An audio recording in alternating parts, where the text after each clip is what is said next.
Hey guys, I have a really fun shoot lined up for today to share with you guys. I got this really cool Coraline doll. I was really excited to get her. I know Coraline's old. Some of you guys had her the day she came out, but you know, I really like her, and I wanted to do a really cool scene with her. And so I built this little dio piece here, this panel with some steps, and just created a really fun little scene. That being said, what I really want to talk about too is in this photo shoot, I want to do some rain. Now, there's a couple, 3 different kinds of rain that I think, you know, you're probably most commonly going to come across. One is full-on post-production rain where you never spray a drop of water, and that's fine. You know, that has its advantages. Second kind is where you mix post-production rain with splashes of real water in the scene, where like you use something like this, you get close to your subject, you hit it with the spray bottle to create some splashes off of them, and the splashes are what you photograph, and then you mix that with post-production rain, so that you've got, you know, rain coming down that's not really rain, but it blends with the real water splashes and kind of further enhances the look of rain. And then you've got entire full-on spray the whole scene rain, and I use this for that.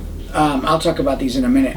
But so there's 3 kinds of rain. I'm going to combine some post rain with some splash rain and some full-on spray, short flash duration, freeze all the water drops in the frame kind of rain. So we're going to do all 3 of those.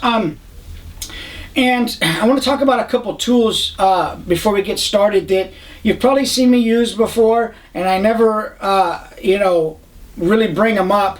One is this little rocket air blaster. I'm going to use it today in the video, not only for, you know, not so much for cleaning my camera, but for spraying rain off the face of Coraline. Once I find that she has too much rain on her, I just spray her and clear the face off. So this is really good for, you know, clearing stuff on your set, and it's most excellently created for cleaning your camera inside the body. And it's for cleaning your lenses, blowing dust off your lenses. In toy photography, we clap and get flour in places, and we've got smoke and, you know, fire and all kinds of cool stuff. So it's important to keep your glass clean, and I use this for that. And this is linked on my website if you guys want to check it out. It's Amazon link, insightfulimagery.com. Just go under the menu for gear that I use, and you'll see these, and it comes with a cool pin.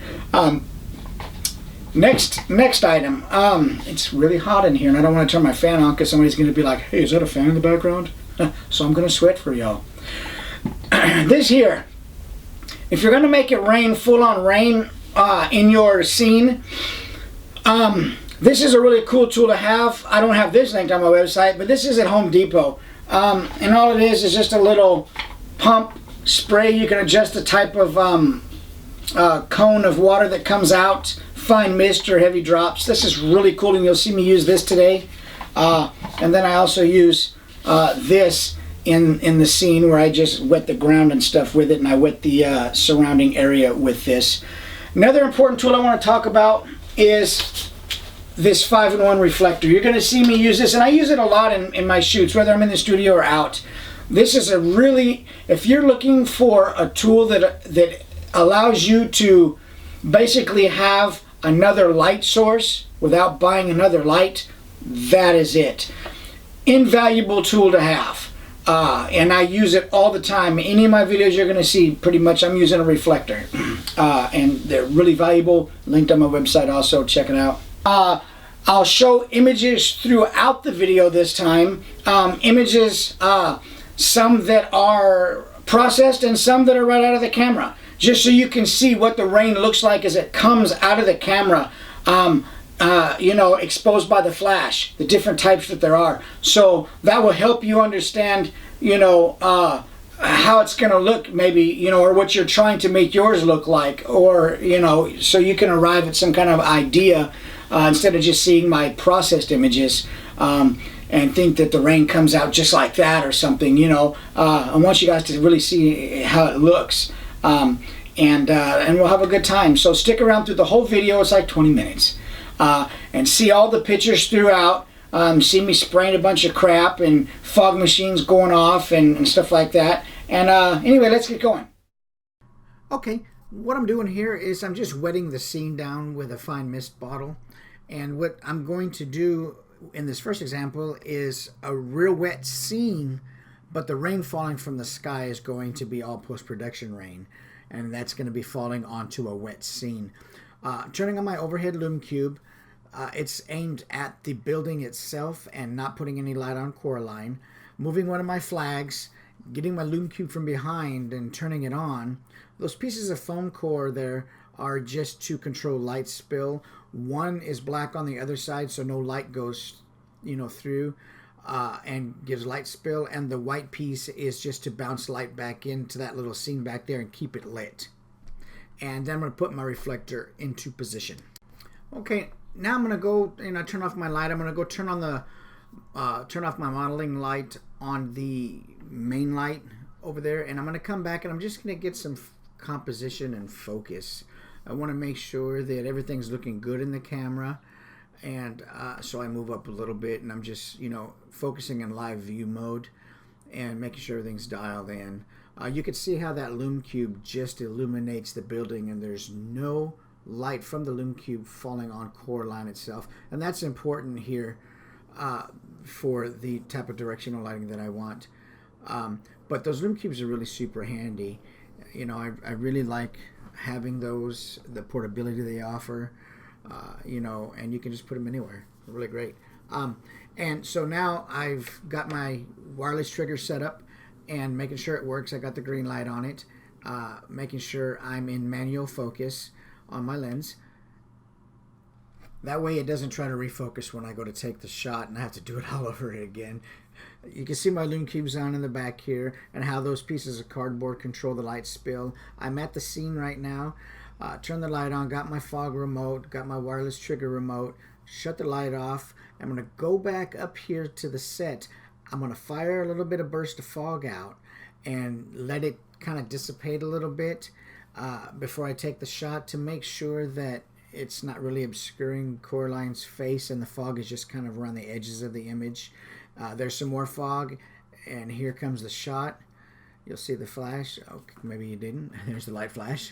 Anyway, so I'm checking out the image, and I'm going to put it up on screen once I think it looks good, and we'll take a look at the first shot. There we go. Okay, image on the left is right out of the camera. You guys saw me spray the moisture on the ground, spray the moisture on Coraline. We lit the lume cubes in the back and in the front and rolled the fog in. The fog's nice. It's not obscuring her face. Look at the water drops on her head. Now look at the image on the right. That was taken into Photoshop. I created the rain falling from the sky and did some other little local adjustments. But you can see how the water drops and the watery ground in the first image helps complete the illusion of rain falling from the sky on the right. And this is a good technique if you don't feel like using a whole sprayer and spraying down the whole set. Here what I'm going to do is I'm just going to add some different props into the set. Same set, same pose, everything's the same, just some different props. I chose not to edit these images, but I'm going to include them in the video so that we can just talk about them and you can see how they look before I do any type of sharpening or dodging and burning in Photoshop or anything like that. You guys will get a chance to see how these images look right out of the camera. And that's kind of cool because it helps you, understand how, things ultimately get processed and how you have to take a good picture to do good, process and have a good final image, and so what we're going to do is I'm going to bring this image up on the screen right now. So ultimately, the image on the left, I chose not to use it. I chose not to edit it, but I wanted to include it in the video so you could see how these images come right out of the camera, and I think that's a good value to you. Look on top of her head. See the misting rain that I'm splashing down on her. I'm not creating a huge mess. It's just a little bit of moisture splashing down on the top of her. We've still got all the reflection in the bottom. It's still a really clean image. The image on the right I've magnified the splashing on the top of her head so you can see it really clearly. You know, this is how you capture, one way to capture rain. You capture the splash, and then in post-production you just add the rain falling from the sky, and it's a really nice way to complete an image. And like I say, here I didn't use these, I didn't edit these, I chose not to, but I think it's a nice thing to be able to see how they come right out of the camera. You know, your photography should be good already, and don't rely on post-production. You know, there's an old saying, you can paint a turd, but it's still a turd. Start off with good photography. Now look at the image on the left that just popped up. I'm showing you the bottom and all the reflections in the water. You know, all this stuff is there. All these elements are there. I haven't created anything in these images that wasn't there except for the rain falling from the sky. So you still have to know how to take an image and create a photograph in camera. And then when you go in and add your post-production rain, you know, that's really the only thing that you've contributed to the photograph in Photoshop. All the reflections, everything else, all the splashes, everything else was already there in camera. The lighting, the fog, you did all that yourself. And you only used Photoshop to create the rain falling from the sky. Makes a nice image. This example here, I've got Coraline kind of bunched up, laying on the concrete, covering her with some wet newspaper on the steps of this church, or you know, whatever kind of building, you know, your imagination lets it to be. I got the Lume Cube on in the back. I'm turning it off now so I can conserve power, but you know, I'm kind of adjusting the composition. I don't like her laying up on the steps, perhaps, because that wouldn't really look too realistic, so I kind of rearrange her a little bit and you know, recover her legs with the newspaper. And my fog machine takes a little puffy breath and sort of, you know, shoots a little burst out there. But anyway, I'm just messing with her and making sure the little details are right. And I get back over to the camera, you know, and I'm gonna get focus on there and make sure everything looks right through the viewfinder, you know, because oftentimes it looks way different through the viewfinder than it does when you're putting it together. So I want to make sure that we're looking good. I'm gonna get focused. You see me there in live view, scrolling down to her face, locking in, focus on that. And this, you know, is what I do all the time. That's how I get my focus. So let's talk about these images real quick. The image on the right is straight out of camera. Okay, you see the fog and the reflections are all there. The moisture is there. It's believable. The water is on the scene. The lights are glowing in the back. You've got light spill coming through the door. Light shining down on the front top of the door there at the brick. It's just a really neat scene. So I ended up not, you know, wanting to edit this image because I didn't like the position of the bottle in her hand and her face was too visible. So in the next example, I'll recompose this and reshoot it, fixing those things. But it did end up being a nice image, and I wanted to include it in this video for you guys to see. I'm overly picky with the bottle and the position of the face, but that's me. But you see how the water looks on the image on the left, blended with the moisture on the ground. It's a great effect. Real water with post-production rain. It looks great. It's a nice image. Let's move on. So here I'm just really scrolling through the image on the back of the viewfinder and making sure I like it. Remember I said her face was too visible. You can see that here. I didn't like my camera angle and the fact that I could see her face. I could have hid it by the bottle a little better, and that would have helped. But ultimately, you see, I'm gonna, you know, change camera height. My fog, you know, I blast a little fog out here, take a couple images, see what looks right. You know, if I can convince myself that seeing her face a little bit in there is not such a big deal. Only I couldn't convince myself. You'll see later, I'll change my camera position and angle, and I turn her head down. It's really a good scene, a good composition. I just needed to turn her head a little bit more toward the ground.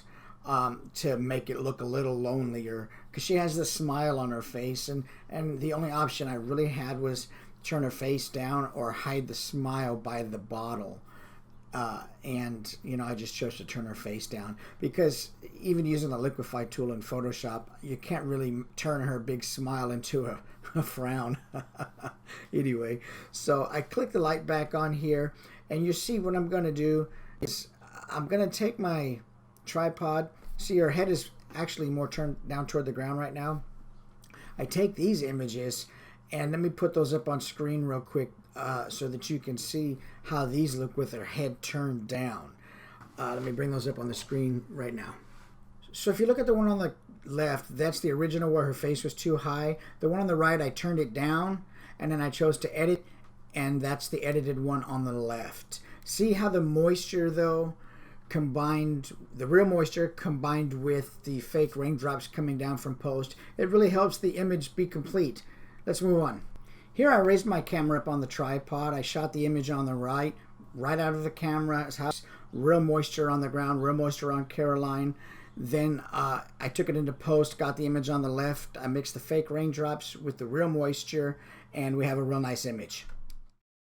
Here I've reposed Coraline. I'm airing up my bottle. This is what's going to shoot the rainwater out. I'm going to take my smaller bottle, resaturate the ground all around her to make sure that there's plenty of water on the ground so that we get plenty of nice reflection and saturation.